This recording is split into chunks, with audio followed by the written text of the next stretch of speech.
जय हिंद दोस्तों, अपने यूट्यूब चैनल पर आप सभी का स्वागत करते हैं। बायोलॉजी का क्लास हम लोग पढ़ रहे थे, इसमें परिसंचरण तंत्र तक पढ़ लिए थे। बीच में लंबा गैप हो गया है। अब ग्रुप डी के डेट का भी अनाउंस हो गया है, रेलवे वाला 23 फरवरी से है। लगभग 2 महीना समय है, 2 महीना में दम लगा के मेहनत किया जाएगा। अब लगातार आगे के वीडियो आएंगे। बायोलॉजी को अब जल्दी से जल्दी खत्म कर दिया जाएगा, उसके बाद फिजिक्स चालू होगा। अब परिसंचरण तंत्र में हम लोग पढ़े थे कि जो ब्लड है वो हमारे शरीर में कैसे कैसे कौन से रास्ते से घूमता है, हृदय कैसे उसको पंप करता है, फिर धमनी से होते हुए फिर सिरा में वापस आता है। सब ब्लड का रास्ता देख लिए थे। अब आज की वीडियो में हम लोग पढ़ेंगे कि ब्लड के बारे में, वो खून के बारे में पढ़ेंगे जो उस नसों के अंदर घूमता है, उसमें क्या क्या है, कैसे बना है, कहाँ बनता है, उसका काम क्या है।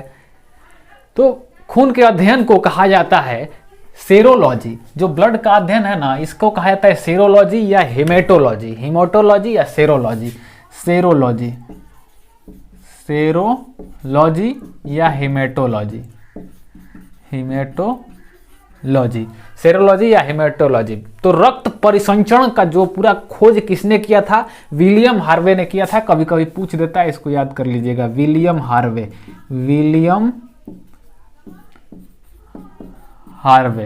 विलियम हार्वे ने किया था रक्त परिसंचरण का खोज। ये तो बेसिक क्वेश्चन है। और हम लोग देखते हैं कि ब्लड का काम क्या है। हम लोग जब पाचन तंत्र पढ़े थे, उसमें हम लोग पढ़े थे कि जब पूरा खाना पच जाता है, अपने सरल अणुओं में टूट जाता है, तो वो जाकर उसको सोख लेती है, तो ब्लड में मिल जाता है। ब्लड सब कोशिकाओं तक पहुंचा देता है। तो मतलब संवहन का काम कर रहा है ब्लड। और जो हम लोग श्वसन तंत्र में पढ़े थे कि जो ऑक्सीजन नाक से लेते हैं हम लोग हवा, फेफड़ा तो ऑक्सीजन को अलग कर दिया, फिर ऑक्सीजन को ब्लड ही न पहुंचाता है कोशिकाओं तक। तो ये पूरे जो भी संवहन का कार्य है हमारे शरीर में, ढोने का एक जगह से दूसरे जगह पर, उधर से अपशिष्ट को ले आने का या इधर से बढ़िया चीज को ले जाने का, हर कोशिकाओं तक, सबका काम किसका है? ब्लड का काम है। तो ब्लड के बारे में हम देखते हैं। ब्लड एक संयोजी उत्तक है। ये भी कई कोशिकाओं से मिलकर बना है, तो ये भी उत्तक है। तो संयोजी उत्तक, कौन सा उत्तक है? ब्लड संयोजी उत्तक है, पूरे बॉडी को जोड़ के रखा हुआ है, संयोजी उत्तक। अगर ब्लड की प्रकृति के बारे में हम लोग देखेंगे कि ये कैसा प्रकृति है इसका, तो ये क्षारीय प्रकृति का होता है। क्षारीय प्रकृति का, क्षारीय प्रकृति का होता है। कभी टेस्ट किए होंगे आप भी, ब्लड का कट उठ जाता है तो आदमी कहता है ना कि मुंह में डाल लो, मुंह में डाल लगे तो खून बंद हो जाएगा। तो वो हम लोग जब टेस्ट करते हैं तो थोड़ा कड़वा टाइप का लगता है, खट्टा नहीं लगता है, इसलिए अम्लीय तो है नहीं, तो क्षारीय है, हल्का सा क्षारीय है। इसका पीएच मान 7.4 होता है। 7.4 पीएच मान का होता है। कितना होता है हमारे शरीर में ब्लड? तो 5.5 लीटर होता है। सामान्य मनुष्य में 5.5 लीटर ब्लड होता है, लगभग 5.5 लीटर। पूरे भार का हम लोग का 7-8% होता है ये ब्लड। हम लोग का भार का 7-8% लगभग होता है ब्लड। 5.5 लीटर सामान्य मनुष्य में होता है। महिलाओं में हल्का सा कम होता है ब्लड। आखिर ये ब्लड बनता कहाँ है? तो हमारी हड्डियों के बीच में जो खाली स्थान होता है ना, उसको अस्थि मज्जा कहा जाता है। बोन मैरो, यहाँ फिगर में आपको दिख रहा होगा, वो बोन मैरो के अंदर ब्लड बनता है। बोन मैरो जो अस्थि मज्जा है, उसके अंदर ब्लड बनता है हम लोग का।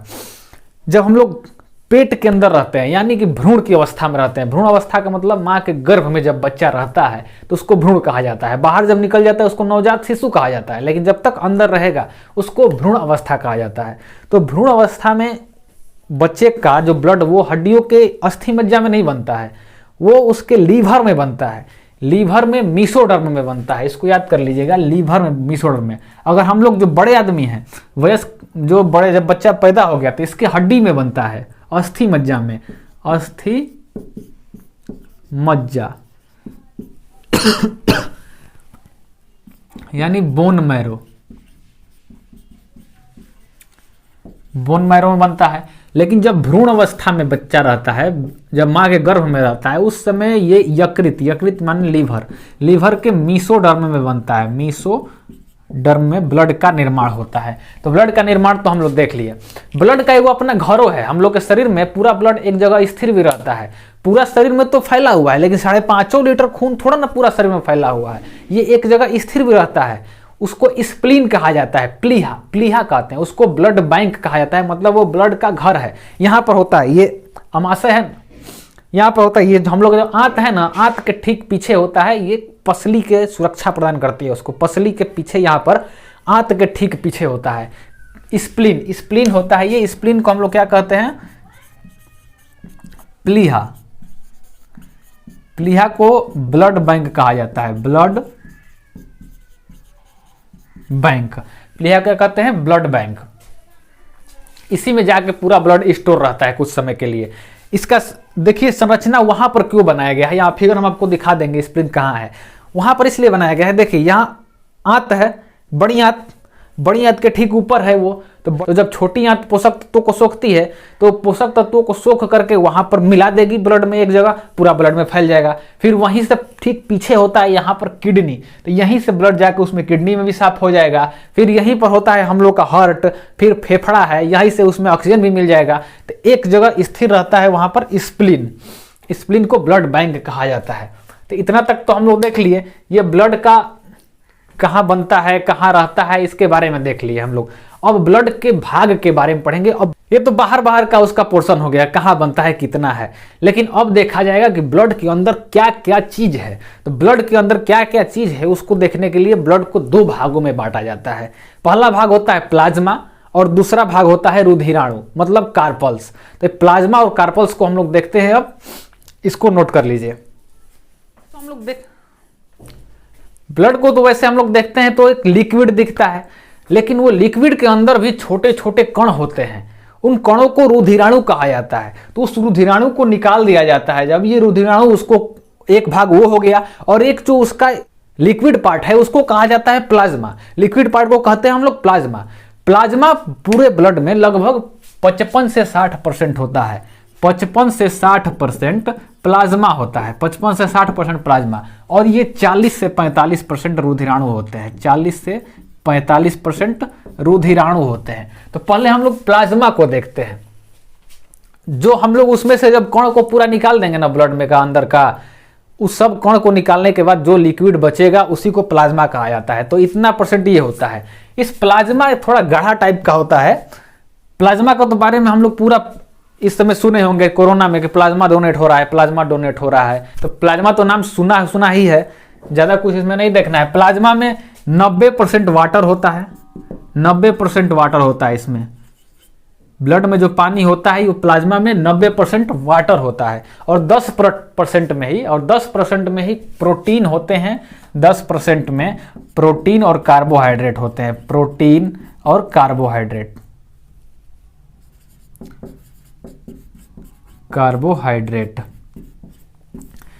तो जो प्लाज्मा है, प्लाज्मा ब्लड का जो प्लाज्मा है इसमें 90% पानी होता है। एक तो ये आधा से अधिक हइयो है, उसमें भी 90% पानी ही होता है। और 10% में ही जो प्रोटीन है चाहे कार्बोहाइड्रेट होता है। इसमें दो प्रमुख प्रोटीन पाए जाते हैं। एक का नाम है प्रोथ्रोम्बिन और दूसरा का नाम है फाइब्रिनोजेन।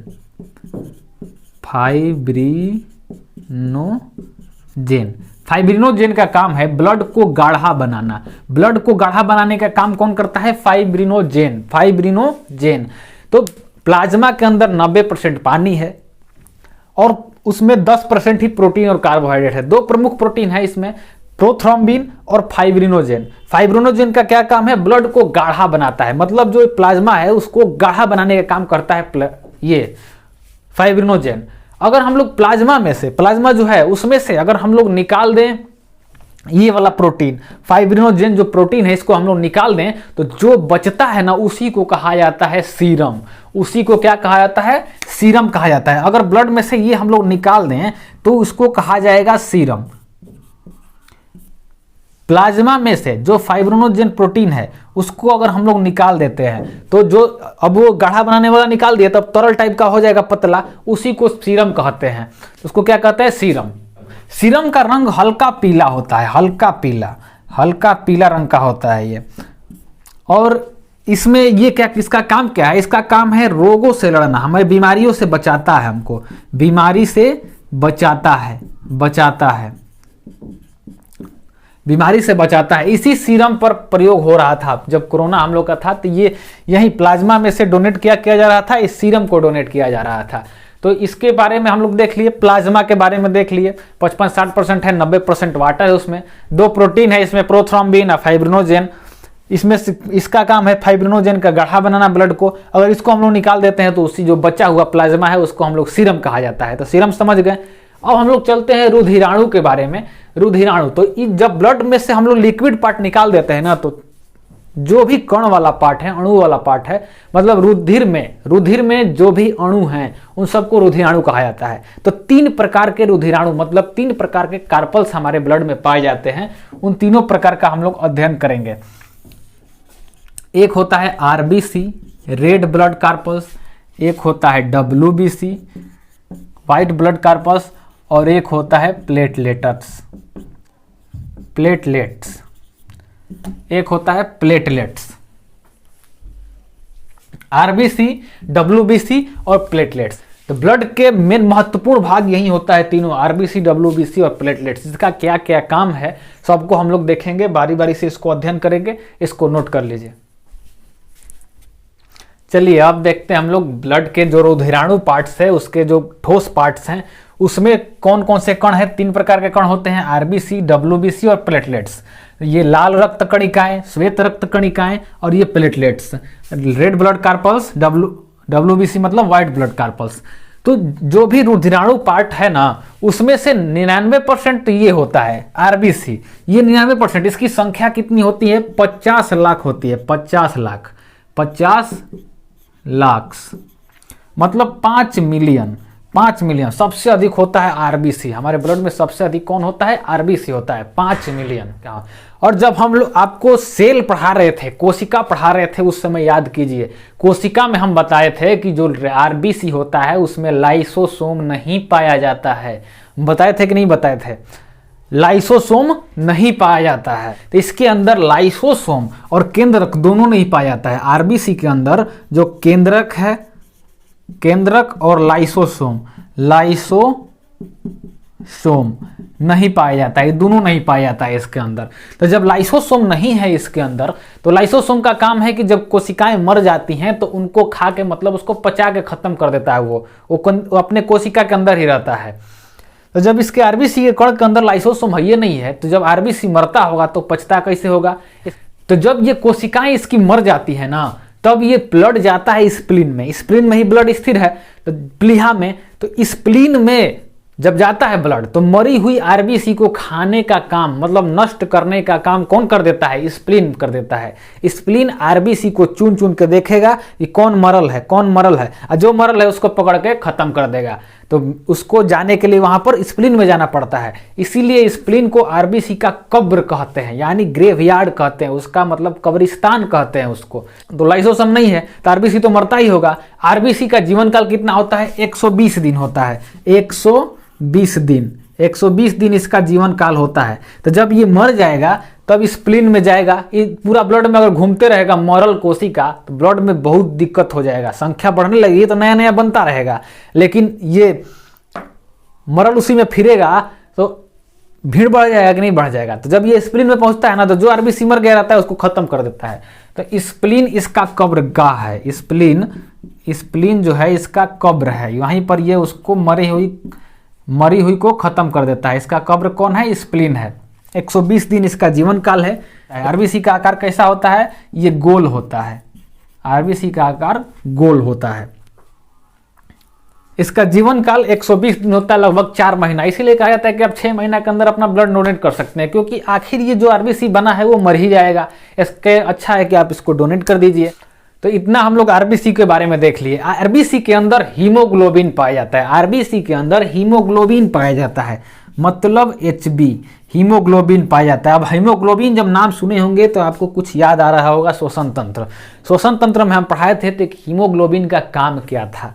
हीमोग्लोबिन ही ना ऑक्सीजन को पकड़ के ले आ रहा था, और इधर से जब कोशिकाएं कार्बन डाइऑक्साइड छोड़ दे रही थी तो उन कोशिकाओं को पकड़ के फिर वो फेफड़ा तक पहुंचा दे रहा था। तो ये हीमोग्लोबिन कहाँ पाया जाता है? आरबीसी के अंदर पाया जाता है। हीमोग्लोबिन का रंग लाल होता है, जिसके कारण ये जो आरबीसी ब्लड है, जो कण है, वो लाल दिखाई देती है। इसी के कारण वो लाल दिखाई देती है। आरबीसी हीमोग्लोबिन के कारण ये क्या दिखाई देती है? लाल दिखाई देती है। हीमोग्लोबिन का काम क्या है? ऑक्सीजन को और CO2 को, इन दोनों का वहन का काम करता है। इसके मतलब आरबीसी इन दोनों का वहन का काम करता है। हीमोग्लोबिन के अंदर आयरन पाया जाता है। हीमोग्लोबिन के अंदर कभी कोई पूछ देता है, आयरन पाया जाता है, आयरन, आयरन पाया जाता है। आयरन मतलब Fe, लोहा, लोहा पाया जाता है। हीमोग्लोबिन के अंदर क्या पाया जाता है? लोहा पाया जाता है। जब आयरन की कमी हमारे शरीर में हो जाती है तो उसका मतलब हीमोग्लोबिन की कमी हो जाएगी। जब हीमोग्लोबिन की कमी हो जाएगी इसका मतलब रेड ब्लड कार्पल्स का कमी हो जाएगा। तो जब आयरन की कमी होगी, हीमोग्लोबिन की कमी होगी, तो ऑक्सीजन को ढोने का काम कौन करेगा? कम हो जाएगा, तो कम ही ऑक्सीजन ढोआएगा पूरे शरीर में, जिससे हम लोग थकान महसूस करने लगते हैं, हमेशा भाराइल गिरेंगे केनियो ना केनियो। तो इस जब भाराइल गिरने लगते हैं समझिए कि हम लोग का हीमोग्लोबिन कम हो गया है, मतलब आयरन कम हो गया है, इसलिए आयरन की गोली दी जाती है खाने के लिए। और जब आयरन की कमी हो जाती है तो अरक्तता रोग कहते हैं उसको, एनीमिया नामक रोग कहा जाता है। आयरन की कमी से कौन सा रोग होता है? अरक्तता, मतलब खून कम हो जाएगा, अरक्तता, उसको इंग्लिश में एनीमिया कहते हैं। एनीमिया नामक रोग कब होता है? आयरन की कमी से। तो हीमोग्लोबिन के कारण ही आरबीसी का रंग लाल होता है, वहीं ऑक्सीजन को वहन का काम करती है, CO2 का भी वहन का काम करती है, इसके अंदर आयरन पाया जाता है। हीमोग्लोबिन, ये मतलब क्वेश्चन पूछेगा कि जब अरक्तता एनीमिया नामक रोग कैसे होती है, तो आयरन की कमी से भी होती है, या आप हीमोग्लोबिन भी ऑप्शन में रहेगा तो हीमोग्लोबिन की कमी से हो जाएगा, और ये दोनों नहीं रहेगा तो आरबीसी के कमी से हो जाएगा। मेन होता है कि हम लोग कमजोरी महसूस होने लगता है। कमजोरी महसूस कारण आपको दिख ही रहा है कि हीमोग्लोबिन का कमी हो जाएगा, जब आयरन का कमी होगा तो ऑक्सीजन का वहन नहीं हो पाएगा, जिसके चलते हम लोग को थकान महसूस होने लगेगा। ये आरबीसी को एक नाम भी दिया जाता है, एरिथ्रोसाइट। एरिथ्रोसाइट आरबीसी को क्या वैज्ञानिक, हम लोग इस तरह आरबीसी लाल है इसलिए लाल ब्लड कार्पल कह दे रहे हैं, लेकिन इसका नाम है एक एरिथ्रोसाइट। एरिथ्रोसाइट, आरबीसी को एरिथ्रोसाइट कहा जाता है। आरबीसी कितना होता है देख लेते हैं हम लोग। आरबीसी मेल में, मेल के अंदर 14 ग्राम पर 100 ml में, पर 100 ml में 14 ग्राम होता है प्रति 100 ml में। और फीमेल के अंदर 13 ग्राम होता है प्रति 100 ml में। उन लोग सब चीज कम होता है, दिमाग वो कम होता है। 14 ग्राम होता है खून, 14 ग्राम आरबीसी होता है मेल में, मतलब पुरुष के अंदर प्रति 100 ml में, और 13 ग्राम होता है फीमेल में प्रति 100 ml में। हमने हल्का सा उन लोग में ये कम होता है। आरबीसी के बारे में हम लोग देख लिए, आरबीसी का काम क्या है। आरबीसी में हीमोग्लोबिन होता है, ऑक्सीजन का वहन और इस ऑक्सीजन का और CO2 का वहन का काम करता है आरबीसी। अब डब्ल्यूबीसी के बारे में देखते हैं। डब्ल्यूबीसी को हम लोग ल्यूकोसाइट कहते हैं, जैसे इसको एरिथ्रोसाइट कहते थे ना, इसको ल्यूकोसाइट कहा जाता है, ल्यूकोसाइट। इसका जीवन काल मात्र 4 दिन होता है, मात्र 4 दिन। 4 दिन में आरबीसी जो डब्ल्यूबीसी है मर जाता है। इसके अंदर लाइसोसोम पाया जाता है, ये मरता है तो अपने आप इसको खत्म हो जाता है। ये सब ये पूछ देगा, मान लीजिए कि आरबीसी कहाँ बनता है, तो ये भी अस्थि मज्जा में बनता है, ये भी अस्थि मज्जा में बनता है, पूरा ब्लड अस्थि मज्जा में बनता है। तब ये कोई को पूछ देगा तो नहीं बता देंगे कि डब्ल्यूबीसी कहाँ बनता है, तो बोन मैरो में बनता है। आरबीसी कहाँ बनता है, तो बोन मैरो में बनता है। अगर पूछा पूरा ब्लडे पूछ दिया तो बता दीजिएगा कि बोन मैरो में बनता है। इसका जीवन काल कितना होता है? 4 दिन।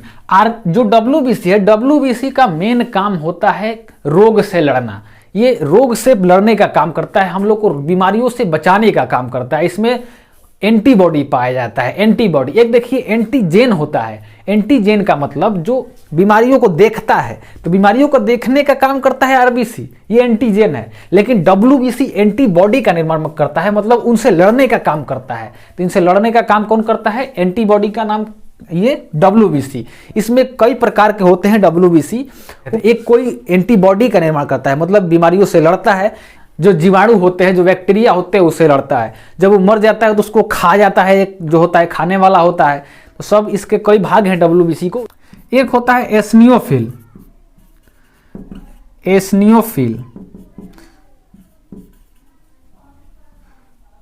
एक होता है एसनियोफिल, एक होता है बेसोफिल, एक होता है न्यूट्रियोफिल। न्यूट्रियोफिल, इस सब का काम है बीमारियों, जो बैक्टीरिया होते हैं उसके भक्षण करना, मतलब जीवाणु को खा जाता है। ये जीवाणु का भक्षण। एक होता है मोनोसाइट, मोनोसाइट सबसे बड़ा इसमें WBC होता है, मोनोसाइट सबसे बड़ा होता है, ये सबसे बड़ा। और एक होता है लिम्फोसाइट, एक होता है लिम्फोसाइट, ये मेन होता है लिम्फोसाइट। लिम्फोसाइट ही एंटीबॉडी का निर्माण करता है, मतलब प्रतिरक्षा तंत्र का निर्माण करता है, एंटीबॉडी से, बीमारी से लड़ेगा यही। जिसके अंदर ये लिम्फोसाइट कम है उसको हचाक हचाक बीमारी आता है, कहीं जाएगा कहीं का पानी लग जाएगा उसको, कहीं जाएगा मौसम परिवर्तन होगा तो उसको सर्दी बुखार हो जाएगा। तो जो हचाक हचाक से बीमारी लगता है वो एंटीबॉडी ये कमी हो जाती है उसका। कोरोना भी जिसमें ये कम रहेगा उसको पकड़ लेगा कोरोना, लिम्फोसाइट जिसमें कम रहेगा। तो लिम्फोसाइट अपना जाके चेक करा लीजिएगा, आपका लिम्फोसाइट सही है कि नहीं, WBC आपका सही है कि नहीं है, RBC आपका सही है कि नहीं है। अगर RBC सही नहीं है तो आप में थकान महसूस होगा, पढ़ने में मन नहीं लगेगा। लिम्फोसाइट मतलब बीमारी, जल्दी जल्दी बीमार पड़ जाएंगे, जल्दी जल्दी बीमार पड़ जाएंगे तो पढ़ाई क्या होगा। एंटीबॉडी का निर्माण करता है और ये रोग से लड़ता है, रोग से लड़ता है, रोग से लड़ता है। ये लिम्फोसाइट जो होता है ना, दो प्रकार के सेल से मिलकर बना होता है, एक T सेल और एक B सेल। दो प्रकार के सेल से मिलकर बना होता है, T सेल से और B सेल से, T सेल से और B सेल से, जिसमें मेन काम होता है T सेल एंटीबॉडी का निर्माण करता है। लिम्फोसाइट दो सेल से बनकर बना होता है, जिसमें T सेल होता है जो वो एंटीबॉडी का निर्माण करता है। और जिस किसी को एड्स नामक बीमारी हो जाती है, एड्स, HIV एड्स, वो एड्स का जो वायरस होता है वो क्या करता है, ये T सेल को खाने लगता है। जितना भी T सेल मिलेगा शरीर में ना, सबको नष्ट करने लगेगा। जब T सेल नष्ट होने लगेगा तो रोग से लड़ने की क्षमता हम लोग की कम हो जाएगी। जब रोग से लड़ने की क्षमता कम हो जाएगी तो बीमारी पकड़ते जाएगा, धीरे धीरे जब बीमारी से लड़ते लड़ते हम लोग का शरीर मर जाता है। तो ये T सेल का कौन खत्म करता है, एड्स। एड्स का जो वायरस होता है, एड्स का वायरस, एड्स तो आप समझते होंगे, HIV एड्स एक प्रकार का ये वायरस है, जिसके चलते ये कैसे हो, ये छूने से नहीं फैलता, ये कोरोना की तरह छूने से नहीं फैलता है। इसमें है कि अगर हमारा ब्लड, मान लीजिए किसी को एड्स है, हमारे ब्लड में अगर उसका ब्लड मिल गया गलती से तो हमको एड्स हो जाएगा। या अनसेफ जो सेक्सुअल रिलेशन करते हैं बिना किसी सेफ्टी के, उसमें भी एड्स हो जाता है।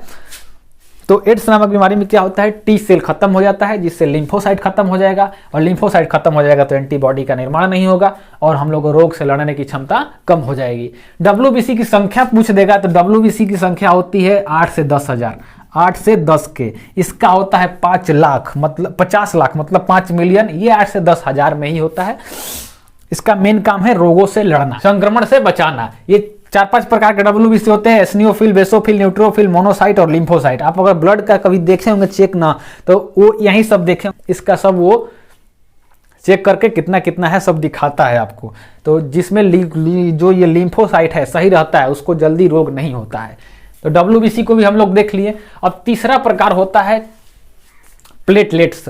प्लेटलेट्स की संख्या होती है हमारे शरीर में 2 से 3 लाख, 2 से 3 लाख प्लेटलेट्स की संख्या होती है। इसको थ्रोम्बोसाइट कहा जाता है, इसको थ्रोम्बोसाइट, थ्रोम्बोसाइट।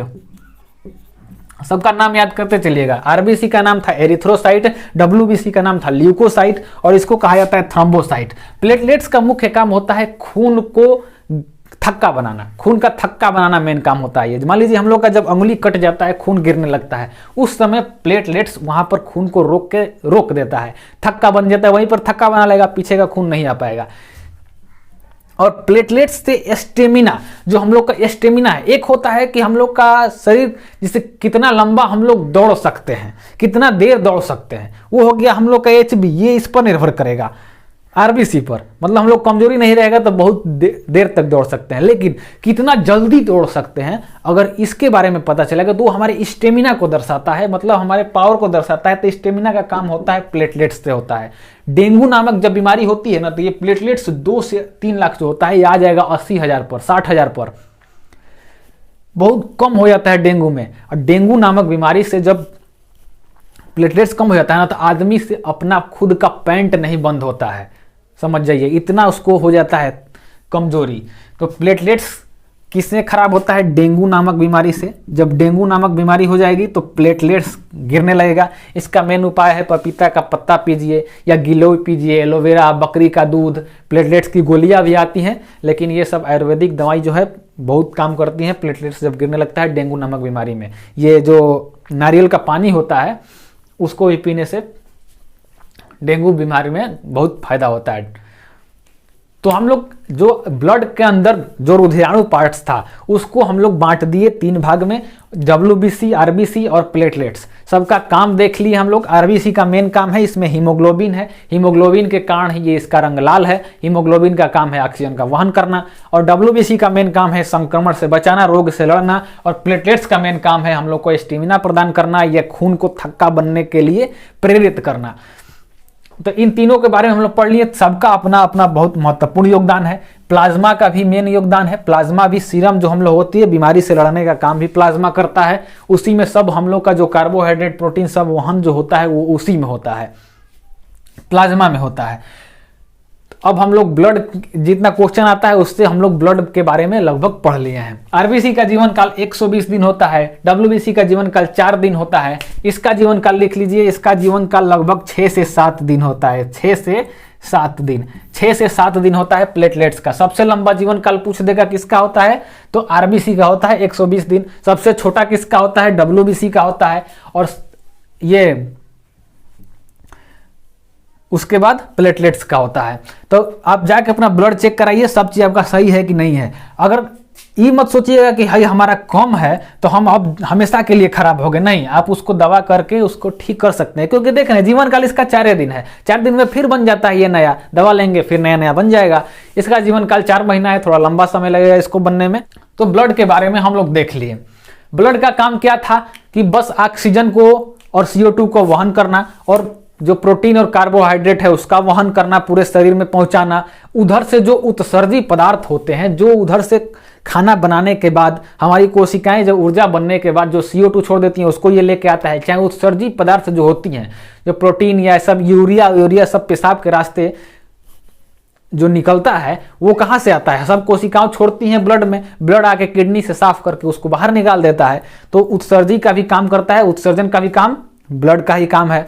फिर हम लोग के टेम्परेचर को भी नियंत्रण करता है ब्लड क्या? टेम्परेचर को भी ये हमारे नियंत्रण करता है। टेम्परेचर को नियंत्रण करता है। ये ब्लड जब हम लोग शरीर में बहते रहता है ना, जिससे हम लोग का शरीर का टेम्परेचर नियंत्रण करता है, बना रहता है। मलेरिया नामक बीमारी जब होती है ना तो स्प्लीन को प्रभावित करती है। मलेरिया नामक बीमारी स्प्लीन को प्रभावित करती है। तो स्प्लीन में जब प्रभावित होगा तो हम लोग का खून जो है कम होने लगेगा। मलेरिया नामक बीमारी स्प्लीन को प्रभावित करती है, जिसके चलते हम लोग का टेम्परेचर बहुत गिर जाता है, ठंडा लगने लगेगा। टेम्परेचर गिर जाता है, टेम्परेचर गिर जाता है कब? जब मलेरिया होता है। मलेरिया ये किसको प्रभावित करता है? स्प्लीन को प्रभावित करता है। स्प्लीन को प्रभावित करता है मलेरिया। स्प्लीन समझ रहे हैं? पिल्हा जो यहाँ पर ब्लड बैंक था, आरबीसी का कब्र था वो। तो ब्लड के बारे में पूरा पढ़ लिए। इसको देखकर एक बार रिवीजन कर लीजिएगा, इसको याद कर लीजिएगा, एग्जाम में आने वाले क्वेश्चन है। आने वाला एग्जाम ग्रुप डी में बहुत सहायता करेगा। और हम लोग के शरीर में जो तरल पदार्थ घूमता है, एक तो उसमें से ब्लड हो गया, तो ब्लड को तो हम लोग पढ़ लिए। ब्लड के साथ साथ एक और तरल पदार्थ घूमता है जिसको लसिका कहते हैं, लिम्फ कहा जाता है। वो सबसे ऊपर होता है, हल्का पीला रंग का। ब्लड के साथ साथ वो घूमता है। उसको हम लोग कभी देखे होंगे, पंछा कहते हैं हम लोग। जब कभी छिल जाता है ना हमारा शरीर, हल्का सा छिला जाएगा तो सबसे पहले उजला उजला आता है, उसके बाद ब्लड आता है। सबसे पहले वो उजला उजला आता है, उसके बाद ब्लड आता है। तो वो जो उजला उजला होता है ना, उसी को हम लोग कहते हैं लसिका लिम्फ। तो उसको भी एक छोटा सा टॉपिक है, उसको भी इसी में फरिया देते हैं। तो लसिका को भी हम लोग देख लेते हैं, इसको नोट कर लीजिए। तो हम लोग के शरीर में जो तरल घूमता है उसमें से एक ब्लड हो गया, एक लसिका होता है। लसिका कैसा होता है? हल्का पीला रंग का होता है। आप देखे ही हैं, जब छिल जाता है कहीं पर तो सबसे पहले यहीं आएगा, हल्का पीला रंग का। इसमें CO2 अधिक होता है, इसमें ऑक्सीजन की अपेक्षा CO2 अधिक होता है। लसिका में क्या होता है, ऑक्सीजन की अपेक्षा CO2 की मात्रा इसमें अधिक होती है, CO2 की मात्रा इसमें अधिक होती है। लसिका बनता कहाँ है, तो लसिका ग्रंथि के द्वारा बनता है, जो हमारे शरीर में हर जगह होती है, हर जगह लसिका ग्रंथि होती है। तो लसिका ये बोन मैरो में नहीं बनता है, इसलिए इसको एक अलग रखा जाता है। ये लसिका ग्रंथि में बनता है। कहाँ बनता है, लसिका ग्रंथि। ये हमारे शरीर में कई जगह होती है लसिका ग्रंथि। हमारे शरीर में बहुत सी लसिका ग्रंथि होती है, जिससे इस लसिका का निर्माण होता है। लसिका का गति बस एक तरफ होता है, एक तरफ। ये पूरे शरीर से हृदय तक आती हैं। ब्लड का गति दोनों तरफ था, ये ब्लड का गति दोनों तरफ था। हृदय से पूरे शरीर में जाता था, फिर पूरा शरीर से हृदय में आता था। लेकिन ये इसका काम तो ऑक्सीजन को ढोना है नहीं, तो ये बस एक तरफ से गति करती हैं। ये हम लोग के पूरे शरीर से हृदय की ओर आती है। इसकी गति किस एक दिशा में होती है, एक दिशा में, एक दिशा में। किधर से, तो ये कोशिका से बस हृदय की ओर, कोशिका से हृदय की ओर बस आती है। फिर हृदय से कोशिका को ये नहीं जाता है, इसका एक के तरफ होता है गति। इतना हम लोग देख लिए। इसका काम क्या है, इसका काम है संक्रमण से बचाना। मेन काम है इसका संक्रमण से बचाना, ये घाव को भरना। जब छिल जाता है, जब पंछा आने लगेगा तो घाव धीरे धीरे पंछा से ही भर जाता है। ये हम लोग सबसे पहले वो निकल के आएगा, बाहर जो भी बैक्टीरिया घूम रहा होता है, वायरस, सबको ये मार देता है सबसे पहले, इसीलिए यही आता है। तो इस संक्रमण से रक्षा करता है हमारा, संक्रमण से, और इससे रक्षा करता है, घाव भरता है, घाव भरता है। पोलियो बीमारी में क्या होता है, पोलियो बीमारी में सब लसिका ग्रंथि खत्म हो जाता है हमारे उस अंग का।